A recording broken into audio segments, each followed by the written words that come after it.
I'm super excited to bring our next speaker on the stage. He has a wealth of knowledge. He's an awesome leader in customer success. Let's bring to the stage Dean Robison, Senior VP, Customer Success, ServiceNow.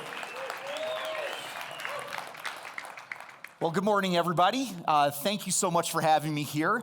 I thought I was going to be able to get out to dinner and the concert last night, but as soon as I landed here in Salt Lake City, my company had some other ideas with some fires going on, so unfortunately I had to go sequester myself in the lower pines, and I couldn't join you last night, but I've been here all this morning and been able to see all the great stuff that's happening here. So really, really happy to be able to share all of these lessons learned over all these years.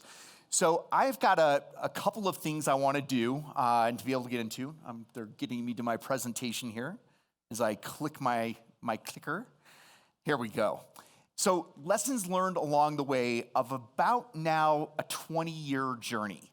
I showed up in Silicon Valley back in 1997, and I'm going to tell you a little bit about my background and how I ended up ultimately here at ServiceNow at this point. And it's a unique journey, and many of you in this audience know because I've met you before. And then I'm going to share some of these battle scars and some of these lessons learned that I've had along the way. And my intent is to fly through the content and really leave some time left over at the end so you guys can pepper me with questions and we can actually engage in a dialogue. Because me just sitting up here and barfing all over you a bunch of lessons learned, probably not going to be as impactful as I would want it to be. So I really want to be able to dive into what you guys want to hear about. So let's talk about my background. So first and foremost, I'm a husband. I'm a dad to two amazing boys. I'm a gentleman farmer. For those of you that know me, the herd has grown. I've got over 60 goats. I've got over 50 chickens. I've got a steer and 2 pigs on a gentleman farm in Gilroy, California. So kind of the lower tip of the Silicon Valley, and our headquarters at ServiceNow is in Santa Clara, California. I was a Marine officer for over 10 years. 7 years active duty, got out as a captain. After 9/11, interestingly enough, yesterday, I went back in, getting back into the fight, and ultimately got out as a major, as an artillery officer. Saw some interesting things over those years, and that definitely formed who I am and my resilience and grit in getting some things done. Really, the formative years of my career were at Salesforce. 13 years, starting in 2002. I was employee 307 when we were $15 million in revenue a year, grew that over the 13 years, and I left when it was $8 billion, having roles in services, technical support, M&A integration, just learned a ton in that particular time that I've now been able to apply after that in various roles and hopefully share some of those lessons with you. Spent some time here in Silicon Slopes with InsideSales.com as the Chief Customer Officer down the road in Provo. Really interesting time, very interesting company. Wasn't quite the right fit for me. I tried to make it work, but it just wasn't going where I wanted it to go. And I popped my Periscope out, and the next thing you know, ServiceNow, they were all over me. And I started, interestingly, as the head of technical support there, but things went differently after about 3 weeks. And that's really what I want to kind of share with you and tell you what I've learned since the CEO came and tapped me on the shoulder 3 weeks into that particular journey, that he was hearing some very interesting things. So customer success at ServiceNow never existed. 14 years, amazing company, $2.5 billion SaaS juggernaut. This year, unseating Salesforce for the very first time in 7 years as the world's most innovative company. A 98.5% gross retention rate. Amazing. 127% net expansion rate. Varies quarter on quarter, but over 50 consistently in NPS. Why do customer success if you're doing that? It was going really, really well. But the board was starting to hear some things. The CEO, brand new CEO, was on board, and he was hearing some things from the customers. And they were like, hey, ServiceNow, you guys are great at saving me, at reacting. Be proactive, be prescriptive, be my trusted advisor. And we weren't. We were not doing that at all. The analogy I like to use is ServiceNow had built the best firehouse and hospital in SaaS. No customer's house would go on fire. No customer would die on the slab. No one would ever show up in the mortuary. They were saving everything and reacting amazingly well. But no one had ever thought about building the gym or the fitness facility to allow a customer to go in and get a diet plan, go swim in the lap pool, go hit the gym and get better, stronger, faster. No one had ever conceived of that before. And no one had ever hired a bunch of personal trainers that were blowing a whistle, getting you up at 6 o'clock in the morning, getting you on plan, slapping the donut out of your mouth, and keeping you fit and keeping you healthy along that particular journey. So the CEO asked me to do that and build that program for the very first time at ServiceNow. Now, this next slide, this came directly out of the board deck, and it was effectively the case for change. I was at Salesforce in 2008 during the economic downturn. You couldn't sell anything to anybody at that point in time, and Salesforce survived and frankly thrived based on its retention rates and its renewals. And they hung on to every customer as if their life depended on it, and it did. When I went in and gave the presentation to the board of what we should be doing at ServiceNow, I reminded them of that era. And I reminded them it's not an if, but a when the next time we have to go through an economic downturn like that. And the board is pretty seasoned, and they're like, oh, yeah, you're absolutely right. We probably should build some muscle in that insurance policy to protect ourselves because we don't have that right now. But the most compelling element of the board presentation was that net expansion rate of 127%. And following up on Gibson, the hypotheses and the testing and just the modeling, the conservative modeling that we did. And my hypothesis was we're not growing fast enough. ServiceNow doesn't have a lot of competition. That's why it's doing so well. So why not take more share? Why not grow faster? Why not accept a 98.5% retention rate? Why not 99%? And why not 140% net expansion? Why not 145% expansion? You start extrapolating out those numbers, and it became very, very compelling to start investing in a customer success motion. So there were a bunch of numbers behind this, but you see kind of the shift in the strategy from reactive to proactive. And I'm a big fan, and this was taught to me at Salesforce, that you leave no customer behind. It would be very, very easy, especially at ServiceNow, very much focused on the enterprise, not a lot of SMB activity, just go after the biggest strategic customers, the gorillas, and just do that. And I said, oh no, au contraire. That is short-sighted. That is not what you want to do. You want to be very comprehensive in your customer success approach. Yes, you want to have a direct touch model, a high touch, a white glove, silver platter experience, but you also need to cater to everybody because it's the small company that's going to grow up into the next Netflix, the next ServiceNow that you want to start off on the right path. And you want to build that gym and that self-service experience of the gym where you don't necessarily need to force everybody into the personal trainer. But we were missing some critical components at ServiceNow represented here. What do you say? What do you tell somebody? What is best practice? We didn't have that core content. What programs do you run and scale to get that content out to everybody so they hear it? They hear it 2 times, 3 times, 5 times, and it finally starts sinking in. What are those one-to-many scale programs that you can offer? And then last but not least, you need muscle. You need some operational rigor to look at the right metrics, see if you're doing the right thing, A/B test appropriately, try and react and fail gracefully, fail fast. We didn't have the operational muscle built around customer success. So these things had to be built to deliver both the high touch and that scaled touch set of programs. Well, we invested. Being a $2.5 billion company and starting from scratch, it's an amazing opportunity. I'm sure many in this room might not have at that scale to be able to start from a clean slate and do something, but even in a small company, you can do some very similar scaled activities. And what we built was this, kind of 5 critical components.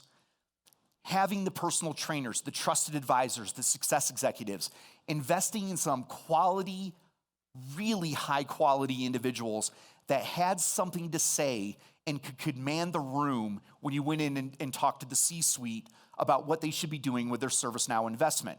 We learned this way back when from the customer success manager into even bigger program architects and things like that we could wield back in the Salesforce days.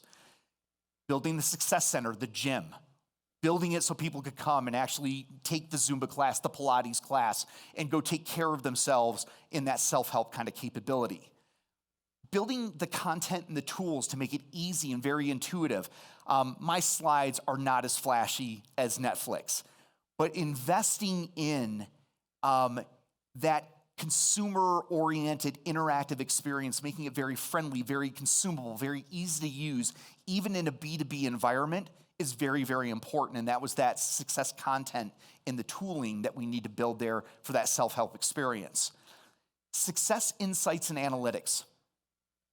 I'm sorry if you're in this room and you're not SaaS. I am. I feel sorry for you. SaaS is amazing for this. And Netflix just portrayed this with Gibson. You can see what your customers are doing. You don't see their data. You're not violating any trust or anything by actually looking at who their customer is or who their contact is. But boy, you can see the trends and the patterns and the usage and the adoption, the consumption. And you can benchmark and you can compare good versus bad. In unleashing this data onto your customers and holding the mirror up to them and showing them, hey, you suck, and here's why. 5 other companies like you in your industry of your size are doing it this way and you're not. Why? And having that conversation, that is incredibly powerful. And then last but not least, the concept of the one-to-many success programs. Taking this and not having to pay for or invest in that success executive in the one-to-one conversation, but be able to scale that out through webinars and user groups and marketing events where you can draft on top of that and touch many customers at once. That is also a very, very powerful, good investment type of experience. So this is what we did, and building out this framework and getting it out there. But I screwed up. I got over my skis, to use a nice Utah term.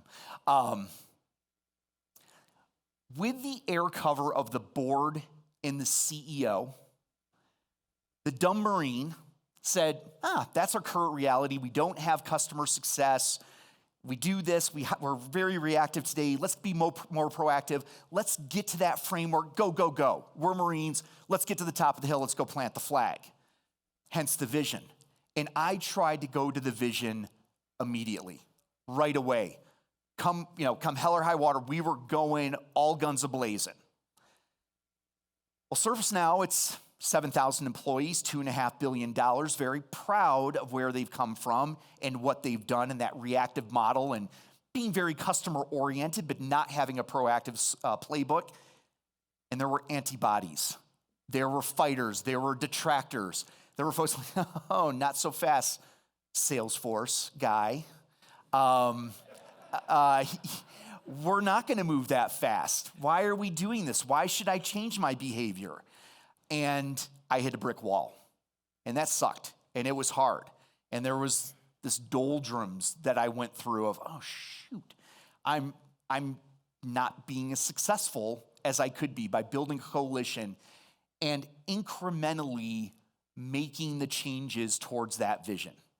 So my gift to all of you is no matter how big, how small, whatever your organization is, do not try to go screaming into that wall. Try to go screaming into that vision. Understand what those incremental baby steps are. Make that your next current reality. Adjust from there. Keep your eyes on the vision and incrementally get to that vision. You will get there. Be patient. You are making the change. And I'm sure a lot of you in this room can probably relate to it through a customer success motion that's still relatively new in this world. Not a lot of people are going to go slamming with you. Just think of all the conversations you have of the mission and the vision and the projects you want to do. All the people that are in that room hearing that, but all the people in your company that are not in that room or not on that conference call have no context, no idea what you're talking about. You got to get them on sides and get them going with you. Salesforce, I didn't realize that. We were all on the journey. We were inventing customer success. We were all just kind of getting there all together. And when you have P.T. Barnum as your CEO, you know, Mark Benioff, woo, customer success, let's go. Dreamforce, Dreamforce. Everybody just kind of went with the tide. ServiceNow was not that. And I had to learn this the hard way and get through those incremental steps. All right, what else did I learn? Make it digestible. This was one of our first board presentations of what our customer journey was and what we mapped. So last summer when I ran around with Bain and McKinsey and I interviewed 35 different customers, I heard what the customers wanted. I built this gorgeous one-slide pictorial of what ServiceNow's customer journey was, who were the actors, what were the major deliverables. I thought I was fancy pants because it was in the customer language. It's exactly what they were telling me. And the board's like, wow. Well, they saw the pretty colors and the rings and they're like, ooh, that looks beautiful. They didn't know what it said. And guess what? My customers didn't frickin' know what this thing said. And so when I first tested this and got out into the market with it and started going with it, I got them all confused. And so it's great to have the vision of where you want to go and try to display and communicate that, but you also got to get it simple and kind of get it down to brass tacks. And so today, it looks like this.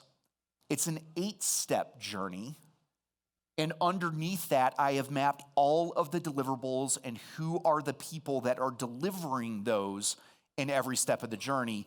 And it's recursive for a reason, right? You're always on the journey, especially if you're a multi-product company. You can always buy more. You can always expand more, especially if you're targeting enterprise and multinationals. You can go into different geos and different programs that you haven't been into yet. So this was easier, and I learned this along the way. So great to have a vision, but make it digestible also as you go along. And then I'm a big fan of Clash of the Titans. I've always wanted to be on a presentation where I say, unleash the Kraken, right? So I threw that in here. It really has no context other than, no, it does. It does. One of the things I also learned, and I knew this back in the Salesforce days, when you go at it alone and customer success goes at the customer and says, you should adopt, you should do these things, and you look to your left and you look to your right, and the account team ain't necessarily with you, the product team ain't necessarily with you, where the heck's the partner, where's PS, where are these guys? And you're all alone. That's kind of hard. And many of you probably get through it because you're awesome. You could sell ice to an Eskimo. You're great. But I learned at ServiceNow, and also again, testing and failing and A/B testing, I found it was going to be better if I brought the entire army with me. I unloaded the entire post-sales circus tent on our customers. The lions, the tigers, the bears, they all came flying out with the jugglers and the acrobatics. And what we delivered now is this. Customer success packages, 3 of them, a professional version, enterprise version, a premier version. But most importantly, along the left-hand side are 5 rows of capabilities. Success management is the customer success executive. It's the personal trainer. The technical and solution expertise is our PS team. I've enlisted the professional services team to co-deliver with me. I have siphoned off revenue. I have siphoned off cost allocations to enlist PS to come with me on specific deliverables every year for that particular customer. Next one, support and contact and incident management. We had a little offering called support account management. It's kind of like Premier Support. But there was a support account manager that was really, really good at wrangling the post-sale or the incidents and the cases and issue resolution when bombs went off and fire alarms were going off. So I brought them along for the ride. And then productivity, internal expertise, that's my training and certification team. So I've got them embedded into the package, and I've got them so they get revenue siphoned out of this SKU. So they're along for the ride and they can participate. And then last but not least, some of you may have this. At Salesforce, we call them Ignite. At ServiceNow, we call them Inspire. I don't know what it is with the I words. But they're effectively management consultants that often engage in pre-sales that go through the art of the possible, show them big blueprints of what your solution can do. That's really, really cool in a pre-sales motion, but oftentimes customers are like, when do I get to see that? When does that come to life? Well, guess what? I loop them back in. They could go sing the song in pre-sales. I'm bringing them back in post-sales, and I'm having them prove the business case year after year to what they told them in pre-sales. And so they're showing them value realization, tying to business outcomes, and they're along for the ride. So I've unleashed the Kraken. It's 5 heads, it's 5 arms of ServiceNow coming and attacking at the various levels and kind of frequency and intensity that we're giving in the post-sales space. So in summary, what would I do if I were you? What would I learn from this dumb Marine that's sitting on stage? Number 1, clear goals, timelines, and sponsorship. Don't go it alone. Don't go rogue. Don't be a renegade. Do the homework. Build the coalitions, the allies, and get your story straight. Number 2, address all of your customers. Don't just pick off one by one, segment by segment. Have a holistic vision and take those incremental steps against that holistic vision. Change is hard. Take your time. Be patient. Declare victory. Reassess what the current reality is. Make your adjustments and keep plodding away towards that vision. And then last but not least, and this is a huge lesson learned from the Salesforce days and being able to go execute it now in ServiceNow. If given the opportunity, bring all the resources of the company to bear to drive customer success. Don't just say it in word, deliver it in deed. So there you go, and I've left myself 8 minutes on the allotted time to get the dialogue going and answer any questions you might have. So thank you. I got you. We got one right up front, eager. Well, I knew your thank you slide was coming because you prefaced it. First of all, thank you for your service. You're very welcome. Do it all over again. I blame my wife. My wife's an attorney, going state to state, bar exam to bar exam. I loved her more than I loved the Marine Corps. I followed her, so there you go. A very nice story. Yes. The question I had was when you looked at the enterprise customers versus the SMB customers, how did you leverage areas that could cross-pollinate the best practices, or are they really as different as they like to think that they are? That's a very good question. Yes, every enterprise engagement, every enterprise conversation is like, oh, this is an amazing best practice, but I'm different.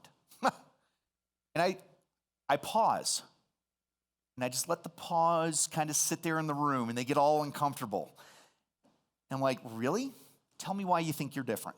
And I have the conversation, and inevitably what comes out are all the reasons why they're common and why they should be doing the damn best practice. And they kind of synthesize it themselves.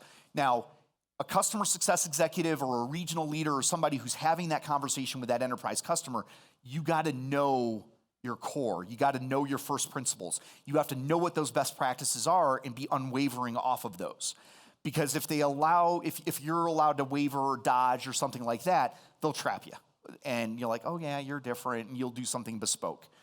Don't do it. Stick to your core, you know what's right, and hopefully you backed it by data and practice and all these things that you know what your best customers do, and you just gotta be strong, a titanium backbone, and it comes down, and I'm glad Gibson mentioned it, it comes down to trust. They've got to believe in you. They've got to trust in you that you've got their best interests at heart and you're going to guide them in the right way. Because I think all of you know, if you allow them to go off and do their own thing, they're going to screw it up. Or you're going to have a really, really difficult time delivering it because it is so different and bespoke. And all of a sudden, the poor product manager, product leader's got to go handle something for this very, very large customer and everybody else. And next thing you know, it's 3 large customers or 7 large customers. Where are my inside sales peeps at? You know what I'm talking about. It's that thing, right? And you don't want to do that. Good question. So Yes. I'm curious, with all of the different teams you have working on these accounts, that slide you just showed and taking everybody through, what best practices have you learned for continual alignment of all of those teams? Because there's a lot of moving parts there. Right. And so how do you manage that, or what insight could you offer us of just best practices? Yeah, I don't know if I've necessarily got a best practice, but I'll tell you what we did. and glean from it what you want. So the first thing is showing up at ServiceNow, you had 7 different functional areas all running around, best of intentions in the world, but 27 degrees off one another. And they're all shooting in different directions. So one of the very first things we did, say, stop. All you knuckleheads, let's get in a room. And we ended up getting in 3 different rooms, 3 different cities over a month and a half. We went to Dallas, New York, and Boston. I don't know why, we just did. And all of the functional leaders of those areas, we chipped away and we came to common ground. And some had to give a little to get a little. But we all agreed that was the right thing to do for a customer. That was the best thing. That was the best practice that we could all align and agree on. And it wasn't perfect. It wasn't 100%. It wasn't just and. Everybody just bring their own thing and just boom, we're all going to put it together. We actually took the time over those 3 sessions to stitch what we thought was the best thing we could do as ServiceNow for each and every customer. And we all agreed to it. And the minutes were documented, and we followed up actions, and we held everybody accountable. It's like, did you agree? Yeah, I agree. Really? Did you agree? We're going to do this. Yep, we're going to do this. And then we documented it on a website. It's a living and breathing under governance and change control, our methodology, and we're just iterating and adjusting it and adapting it. But that is what we do. That is what we follow. But it's that initial buy-in and that initial coming together and just everybody wearing their functional hat and solving for the company and ultimately for the customer that allowed us to come together. Dean, over here, left, right, you're right. You're right. Yes. Yeah, hey. These lights, I know, it's not I the can lights are barely pretty hear intense. from the artillery, and these lights now I'm blind. So almost Helen Keller-like. Yes. When you hit the brick wall after going straight for the vision, right? And there was some internal capital that clearly was depleted because people said, you're the Salesforce guy, I don't even want to pay attention to you. So how did you rebuild the trust internally with those teams and not be the Salesforce guy and end up being the ServiceNow guy that everybody could get behind and rally behind and follow up the hill? Very good question. I wish there was a therapy couch here. I'd be laying back on it, and I'd be like, well, let me tell you how that happened. I credit a gentleman by the name of Jimmy Fitzgerald. He's my PS counterpart, my peer, who sent me a very direct email one day that said, look, you're screwing up on these 3. Very specific, very direct. You're screwing up on these things, and I'm finding it hard to work with you as a result of this. And then we met the next morning. And it was probably one of the most gut-jarring conversations I've had in my business career, only seconded by some of the conversations I've had to have with my wife and my parents and stuff over my life. But what I did, and I don't know if this is a good or a bad thing, I was humble enough to take the coaching, to take the feedback, recognize where I made the mistakes, and frankly, I didn't even know where I had my blind spots. And just being able to receptive and hearing the feedback and saying, all right, I screwed up. But here's what I'm going to do now. And here's how I'm going to, instead of going straight to the vision now, here's how I'm going to incrementally make some changes. And here's how I'm going to start communicating a little bit better, getting a little bit more buy-in as we go, and then earning the trust back hour by hour, day by day, by action versus just saying I'm going to do it. And it took a little while. I mean, it wasn't an overnight thing. It's like, oh, Dean, we trust you now. It was nothing like that. But I'm getting there. And I just had somebody tell me, like, geez, Dean, about 2 months ago, you were down here. We're up here now. I'm like, oh, thank you. I appreciate that. This is also the same guy that said, hey, when the CEO said, do you want to take on this customer success role? You should have said no, because you're an idiot. Okay, and this is the head of sales that's telling me this. He's like, yeah, ServiceNow is hard, and we're we have a lot of pride, and I can't believe you took that on. So that was interesting. I'm like, wow, should I have not taken that on? But I'm a dumb Marine. I'll go take the hill. Yep, sure. Hi. In terms of building out your success portal, best practices, all of that, in the effort of moving towards more of a self-service model, who do you task with actually building all of those resources and materials out? Because it seems to be no one from product or marketing or CS really wants to take that ownership. So who do you actually task with that? I'll tell you what happened at ServiceNow, and I feel very lucky about this. I don't think you're all going to have the same experience. When the new CEO came in, he brought one of his most trusted lieutenants with him and anointed that individual the chief communications officer. For all intents and purposes, this individual is like our CEO's life coach. And so he's a consigliere, he's always there. He's he's a wonderful gentleman, but you know the little guy that sat on Jabba the Hutt's tail? Like, yeah, you know, that little thing? It's kind of, he reminds me of that guy, right? He's just always there. Well, the CMO felt threatened. Like, part of my job as CMO just went to this person around brand and social and messaging, went to this chief communications officer guy. Well, this is the guy that put the brand behind eBay, created Just Do It for Nike. I mean, this guy's got some chops. So everybody's like, yeah, okay, you got it. You go. But the CMO's like, shit, I just gave up a bunch of my stuff. I need a little bit more. So the CMO came to me and it's like, hey, Dean, I see the vision. I see what you're doing. I'm bought in. He also came from Salesforce for a while, so he also got it. And he's like, I'll do it. I'll do the scale stuff because it is very marketing-like, and I've got all the other all the other web properties. Let me do this and put the power of marketing and our design teams and everything behind that.